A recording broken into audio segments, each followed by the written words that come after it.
देखो ऐसा है कि आज सबसे पहले के टॉपिक जो हम डिस्कस करेंगे ना वो है डिफॉल्ट आर्गुमेंट्स। क्या है? Default default argument. आर्गुमेंट्स। अब ये डिफॉल्ट आर्गुमेंट्स क्या होता है फंक्शन के कॉन्सेप्ट में? ये होता है कि फंक्शन जब हम लिखेंगे तो फंक्शन को कोई ना कोई डिफॉल्ट वैल्यू दे देना, दैट वो डिफॉल्ट आर्गुमेंट कहलाता है।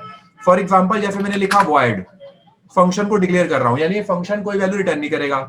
फंक्शन का नाम मैंने सम दे दिया और इसके अंदर मैंने कहा कि दो पैरामीटर है, एक ए जिसकी वैल्यू मान लो मैंने डिफॉल्ट सेट कर दी 10 होगी, और एक बी जिसकी वैल्यू लेटेस्ट पे डिफॉल्ट सेट कर दी 20 होगी। ठीक है, अब मैं तुम्हें एक बार इसको दो तीन तरीकों से बना के दिखाऊंगा। मैं नीचे डिफाइन करता हूं, यहां लिखता हूं वॉइड सम ब्रैकेट, और यहां पर मैंने डिफॉल्ट वैल्यू नहीं दी क्योंकि डिक्लेरेशन में दे दी ना, तो डेस्टिनेशन में देने की जरूरत नहीं है। और यहां पर प्रिंट एफ करके मैंने प्रिंट करा दिया, लेटर से मैं इन दोनों का सम प्रिंट करा देता हूं। अब ध्यान से देखो, अगर मैं फंक्शन को कॉल कर रहा हूं बिना पैरामीटर पास किए, तो वो इस केस में ए की वैल्यू ऊपर से 10 और बी की वैल्यू 20 ले लेगा और इन दोनों का सम प्रोड्यूस कर देगा। देखो कंट्रोल F9 आया 30। Yes sir.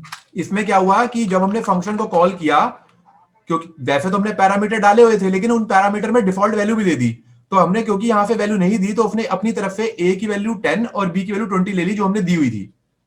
अगर मैं मान लो इसको ऐसे ना लिख के ऐसे लिखता सम और यहां पे ब्रैकेट में डाल देता 9, ठीक है, और ब्रैकेट बंद करके सेमीकोलन, और अब चलाऊं, तो इस केस में वो ए की वैल्यू अब ये क्लियर स्क्रीन लगाई हुई है ना मैंने, देखो तो 9 जो होगा वो ए की वैल्यू बन जाएगी, यानी 10 नहीं लेगा इसमें, और जो बी की वैल्यू होगी हाँ वो कितनी बन जाएगी?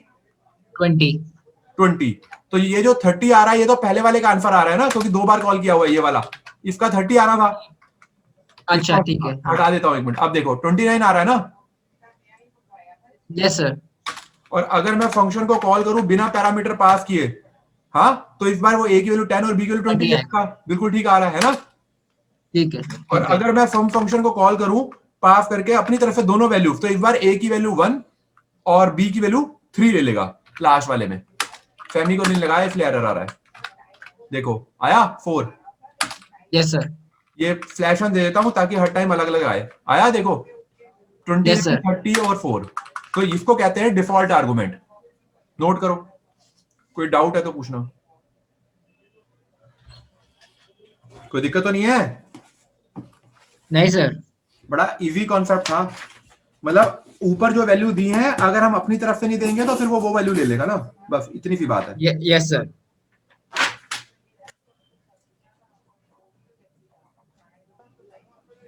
हो गया सर। कोई दिक्कत? अच्छा ऐसे नहीं कर सकते हम कि मान लो मैंने ए को डिफॉल्ट वैल्यू नहीं दी, अब देख रहे हो ए को नहीं दी लेकिन बी को दे दी, और अब मैं अगर इस फंक्शन को एग्जीक्यूट करता हूं बिना पैरामीटर के, तो देखो एरर आया ना, क्योंकि हमने पहले वाले को वैल्यू नहीं दी, तो कम से कम अब एक वैल्यू डालना जरूरी है 12। ठीक है। तो वो ए की वैल्यू इस केस में 12 ले लेगा लेकिन बी की डिफॉल्ट ही लेगा, तो 12 ठीक प्लस है। 32 हो गया ना। अगर मैं अपनी तरफ से फंक्शन को चलाता और दोनों वैल्यू दे देता अब, तो इस बार ए की वैल्यू भी 12 और बी की वैल्यू भी 12 ले लेगा, तो 20 नहीं लेगा। सर अगर हम डिफॉल्ट वैल्यूज ए और बी दोनों की दे दें मान लो, दे दो दी। और हमें बी, अगर हम मान लो आप integer A is equal to 10 कर दो, लो कर। और अगर हमें नहीं यहाँ पे नहीं, ऊपर ही मैं हाँ कह रहा हाँ हूँ डिफॉल्ट ही दे दें, कर दी। ठीक है, और हमें ए की वैल्यू यही रखनी है, बी की वैल्यू चेंज करनी है, तो ब्लैंक कॉमा अगर करके डालेंगे तो बी एरर की वैल्यू चेंज आएगा, हो एरर जाएगी। आएगा, एरर आ जाएगा। अगर हम ऐसे करेंगे तो एरर आएगा, मैं आगे यही बताने वाला था कि अगर अच्छा सीक्वेंस में छेड़ोगे तभी जाएगी वैल्यू छिड़ेगी। ऐसा नहीं होगा कि तुम पहली वैल्यू स्किप कर दो और दूसरी वैल्यू दो, तो उस केस में एरर आएगा। अगर तुम जीरो दे दोगे तो अब ए की वैल्यू वो जीरो ले लेगा और 12, मतलब वैल्यू ठीक है। राइट टू लेफ्ट जाएगी। ठीक है, दोनों इकट्ठी जाएंगी, ठीक है। पहली वाली ठीक स्किप। है सर। ठीक है। तो वो ये वाला भी नोट कर लो, जैसे हमने एक वैल्यू छोड़ दी यहां पर और यहां पर एक हम्म। वैल्यू दी, तो एक पैरामीटर डिफॉल्ट कर दिया हमने, ठीक है सर। तो वो हमारी मर्जी है। लिख लिया? एक सेकंड।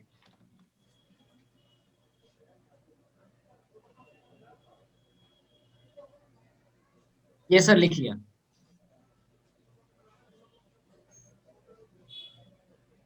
लिख लिया है सर। लिख लिया? अच्छा अब देखो एक चीज और, मान लो अभी मैं तुम्हें सिखाता हूं, एक होता है लोकल वेरिएबल, ठीक है। अब जैसे हमने मान लो ये फंक्शन लिया, ठीक है, और यहां से भी मैंने सब हटा दिया समझाने के लिए, ये लो, और यहां पर मैंने लिखा printf %d, एफ भी आएगा, एफ भी आएगा। ठीक है। और यहां पर मैंने क्या किया, एक वेरिएबल ले लिया a और उसमें डाल दिया 5। तो ये जो a है ना, मैंने इंट करके इसी फंक्शन के अंदर डिक्लेयर करा है, यानी यस सर। तो ये जो वेरिएबल a है वो इस फंक्शन के लिए लोकल है, यानी इसी फंक्शन के अंदर यूज होगा, इस फंक्शन के बाहर यूज नहीं हो सकता। ठीक है। तो अगर मैं इस प्रोग्राम को चलाता हूं तो आंसर क्या आएगा, वही 5, सिंपल। अगर मान लो मैं इस फंक्शन के अंदर भी एक वेरिएबल ले लूं a जिसमें 7 है, हाँ, और अब यहां पे प्रिंट करूं यस %d सर। a, तो ये जो a है ऊपर वाला मेन वाला, वो उसके लिए लोकल है और ये इसके लिए लोकल है, हाँ। हम्म। तो 7 5 आ रहा है ना आंसर। Yes sir. ये लाइन ब्रेक कर दूं, a की वैल्यू 7 प्रिंट हो रही है और नीचे फंक्शन जब कॉल हो रहा है तो उसकी वैल्यू 5 आ रही है। तो ये वाला a, ये जो a है वो इस मेन के लिए लोकल हो गया, और ये जो a है वो इस फंक्शन वाइट के सब लोकल हो गया। ठीक है, अगर मान ठीक है। लो मैं ये a यहां से हटा दूं और ये a भी यहां से हटा दूं और ऊपर रख दूं एक, तो अब देखो दोनों तरफ 7 7 ग्लोबल हो गया। ये यस सर। किसी के अंदर नहीं है ना फंक्शन के, तो ये ग्लोबल हो गया। जब ये किसी फंक्शन में आ जाएगा तो लोकल हो जाएगा। ग्लोबल का मतलब है उसकी वैल्यू चेंज हो सकती है। अगर मान लो मैं यहाँ पे 8 कर दूं, हाँ, तो अब मेन में देखो 8 हो गई ना, तो दोनों जगह 8 8 हो गई।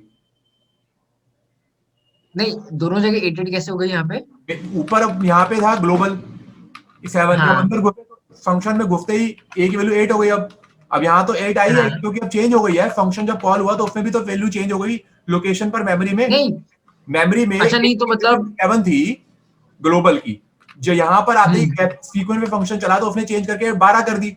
अब जब वो 12 हो गई, 8 हो गई सॉरी, तो यहां पर 8 प्रिंट हुआ, जब फंक्शन कॉल हुआ तो यहां भी 8 ही हुआ ना। अच्छा।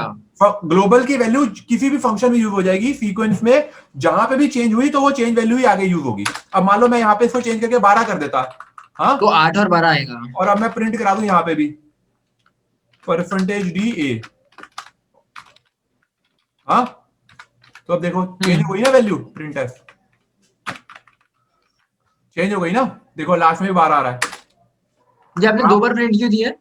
मैंने बताने के लिए दिया है कि देखो यहाँ पर तो 8 था, यहाँ पर, हाँ, हाँ तो यहाँ पर ठीक 8 है। प्रिंट हो गया, फिर फंक्शन कॉल हुआ यहाँ गए, अब ये चेंज होकर 12 हो गई, तो यहाँ हाँ 12 आया। फंक्शन खत्म होने के बाद वापस ऊपर गए तो यहाँ भी 12 ही है ना। ठीक है, ठीक है। नोट कर लो। 1 सेकंड।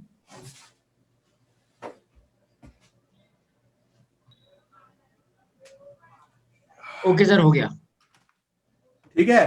अच्छा सुन, ये वाले कंप्यूटर पे परफॉर्म करके कॉपी पे राइट डाउन कर लियो, ठीक है। जो नेक्स्ट क्लास है ना अपनी, उसके हाँ जी, अंदर एरे स्टार्ट करेंगे। ठीक है सर। बाय। Okay sir.